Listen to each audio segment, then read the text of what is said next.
Hello అండి, అందరూ ఎలా ఉన్నారు?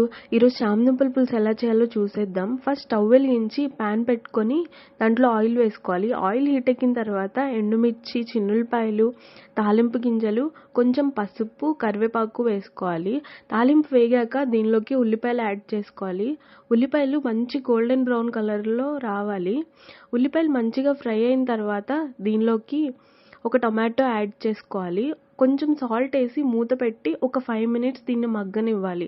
ఉల్లిపాయ టమాటో మంచిగా మగ్గిన తర్వాత దీనిలోకి బాయిల్ చేసి తొక్క తీసి ముక్కలుగా కట్ చేసుకున్న చామదుంపలు వేసుకోవాలి. ఈ మంచిగా ఫ్రై చేసుకోవాలి ఒక 2 to 3 మినిట్స్. అప్పుడు చామదుంపల్లో ఉన్న వాటర్ జిగురు అంతా పోయి కూర మంచి టేస్ట్గా ఉంటుంది. ఆ తర్వాత సాల్ట్, కారం ఇంకా పచ్చిమిర్చి వేసుకుని ఒకసారి కలిపేసి దీనిలోకి చింతపండు రసం యాడ్ చేసేసుకోవాలి. ఇంకా సరిపడా వాటర్ ముక్కలు మునిగేంత వరకు యాడ్ చేసుకొని మూత పెట్టేసేయాలి. ఒక 10 to 15 మినిట్స్ మరిగిన తర్వాత సాల్ట్ చెక్ చేసుకోవాలి. ఆ తర్వాత దీనిలో కొంచెం బెల్లం, కొత్తిమీర వేసుకుని ఒక 2 మినిట్స్ అలా ఉంచేస్తే చామదుంపల పులుసు రెడీ అయిపోతుంది.